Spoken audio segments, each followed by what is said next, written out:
नमस्कार दोस्तों, Anupama Raj Dandotiya welfare foundation ARD news में आप सभी का स्वागत है। दोस्तों, आज भारत रत्न अटल बिहारी वाजपेयी जी की उपेक्षा अनदेखी करने वाले केंद्रीय गृह मंत्री अमित शाह ने ग्वालियर में अटल बिहारी वाजपेयी की 101वीं जयंती पर 2 लाख करोड़ की परियोजनाओं का शिलान्यास लोकार्पण किया। कहा है इससे 1.93 लाख रोजगार सृजित होंगे। यही नहीं, अमित शाह ने E0 FIR अटल डिजिटल म्यूजियम का उद्घाटन भी किया, पर उनके घर जाने की जहमत नहीं उठाई। जी हां दोस्तों, राजनीति में कोई किसी का सगा नहीं होता, मतलब के सब यार होते हैं। ये कहावत की एक तस्वीर है बड़बोले प्रधानमंत्री नरेंद्र मोदी के गृह मंत्री अमित शाह की चांडाल चौकड़ी, जिसने आज भारत रत्न पूर्व प्रधानमंत्री अटल बिहारी वाजपेयी की 101वीं जयंती पर ऐतिहासिक कार्यक्रम हुआ। मोदी जी के नेतृत्व में अनेक ऐसे नए क्षेत्रों की नींव डाली जा रही है, जिससे इस देश को आने वाले दिनों में नए क्षेत्रों में ग्लोबल लीडर बनने का मौका मिलेगा। अभी अभी हमारा फॉरेक्स रिजर्व $700 बिलियन के रिकॉर्ड स्तर को पार कर गया है।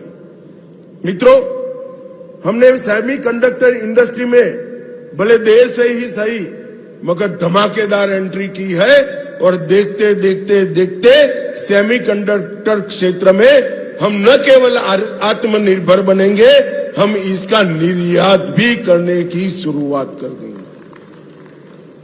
हमने डिजिटल इंडिया के माध्यम से सबसे कम समय में सबसे ज्यादा विकास किया है। लगभग मोदी जी प्रधानमंत्री बने तब इस देश में 7 करोड़ इंटरनेट के उपभोक्ता थे, ओनली 7 करोड़, और सितंबर 25 में 101 करोड़ इंटरनेट के उपभोक्ता हमने तैयार कर लिए। ब्रॉडबैंड यूजर्स को भी 99 करोड़ तक पहुंचाया है, और देश में का 95% हिस्सा 4G से कनेक्टिविटी है, और अब 99% हिस्सा भी सीधा 5G में कन्वर्ट होने की तैयारी है। यूपीआई के माध्यम से डिजिटल ट्रांजैक्शन और फिनटेक के क्षेत्र में हमने बहुत बड़ा छलांग लगाया है। 2024-25 में विश्व भर के 46% real time digital transaction Bharat में हुए हैं, मतलब करीब 50%। और अगस्त 25 में 25 लाख करोड़ मूल्य के 2000 करोड़ ट्रांजैक्शन हमने कर पूरी दुनिया को पीछे छोड़ा है। जहां एक तरफ आज भारत रत्न पूर्व प्रधानमंत्री अटल बिहारी वाजपेयी की 101वीं जयंती पर ऐतिहासिक कार्यक्रम हुआ, केंद्रीय गृह मंत्री अमित शाह ने इस अवसर पर 2 लाख करोड़ के निवेश वाली 1080 औद्योगिक परियोजनाओं का शिलान्यास और लोकार्पण किया, जिसमें 1,93,000 लोगों को रोजगार मिलेगा। साथ ही ग्वालियर जिले के लिए 361 करोड़ रुपए की योजनाओं का उद्घाटन किया। दोस्तों, आज ग्वालियर के मेला ग्राउंड में कार्यक्रम की शुरुआत अभ्युदय मध्य प्रदेश ग्रोथ समिट निवेश के रोजगार से शुभारंभ हुई। दोस्तों, आज अमित शाह ने रिमोट से परियोजनाओं का उद्घाटन करते हुए कहा, यह निवेश प्रदेश को औद्योगिक हब बनाने की दिशा में मील का पत्थर साबित होगा। अटल और सिंधिया की नगरी ग्वालियर, जो सदियों से तानसेन जैसे महान संगीतकार और ग्वालियर घराने के शाजिंदों का गढ़ रहा है, अब आजादी के बाद सैनिकों की सेवा और आधुनिक विकास का केंद्र बन रहा है। और यहीं के गुना के सांसद राजा साहब ज्योतिरादित्य सिंधिया जी, मित्रों, आज अटल जी की जयंती का दिन है। समग्र देश अटल जयंती को मना रहा है। मेरा सौभाग्य है कि आज मैं उस भूमि पर हूं जहां अटल जी के जीवन का शुरुआती काल गया। एक बाल अटल को अटल बिहारी बनाने का काम जिस मिट्टी ने, जिस भूमि ने किया, वो भूमि पर आज मैं उपस्थित हूं। अटल जी ने न केवल इस देश को अपनी सांस्कृतिक विरासत को बचाने में मदद की। अटल जी ने पूरा जीवन इस देश के स्व को जगाने का काम किया। स्वराज को सुशासन तक की यात्रा को उन्होंने आगे ले जाने का काम किया। अटल जी उस जमाने में जब अंग्रेजी का बोलबाला होता था, तब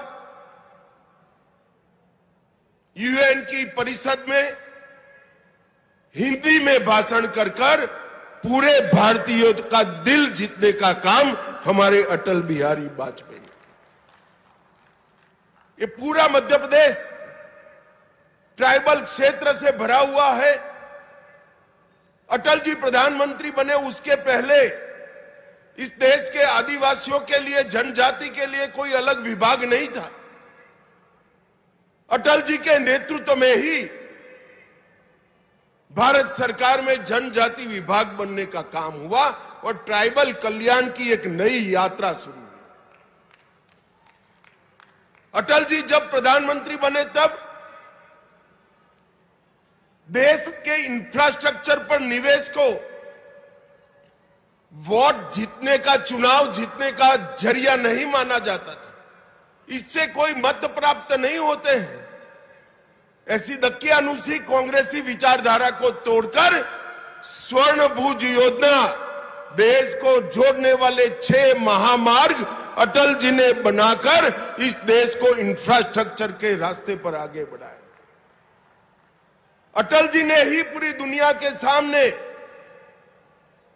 परमाणु शक्ति शांति के लिए भी बन सकते हैं, इसका सिद्धांत प्रस्तावित कर दुनिया भर के दबाव के विरुद्ध में जाकर भारत को आणविक शक्ति बनाने का काम सम्माननीय अटल जी ने किया। आधुनिक भारत के इंफ्रास्ट्रक्चर डेवलपमेंट की नींव डालने वाले व्यक्ति का हम 101वां जयंती मना रहे हैं।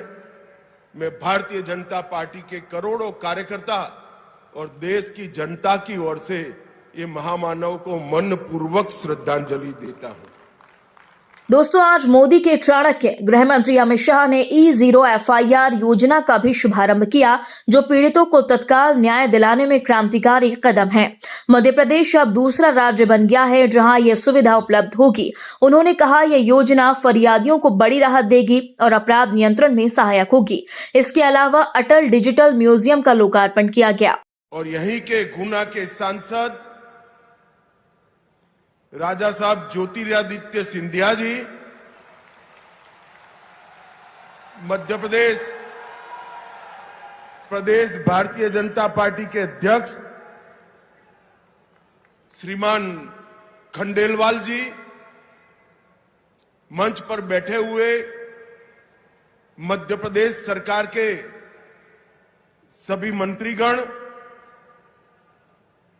इस क्षेत्र के सभी सम्मानीय सांसदगण, विधायकगण और आज कार्यक्रम के उत्सव मूर्ति ऐसे सभी उद्योजक जिन्होंने इस क्षेत्र में निवेश कर इस क्षेत्र को रोजगारी से युक्त बनाने का काम किया है। और आज इस विशाल कार्यक्रम में, इस कार्यक्रम का अंततोगत्वा फायदा जिनको पहुंचने वाला है, ये पूरे क्षेत्र की प्यारी जनता का मैं हृदयपूर्वक प्रणाम करना चाहता हूं। दोस्तों, जिस तरह से मोदी के गृह मंत्री अमित शाह ने भारत रत्न अटल जी को भुलाकर सिंधिया का गुणगान किया, इस पर आप सभी का क्या कहना है, कमेंट बॉक्स में हमें जरूर बताएं। यदि आपने अभी तक हमारे चैनल को सब्सक्राइब नहीं किया तो प्लीज बेल आइकन दबाकर अभी हमारे चैनल को सब्सक्राइब करें। अगली ताजा अपडेट के साथ हम आपके बीच एक बार फिर हाजिर होंगे। तब तक के लिए नमस्कार, जय हिंद।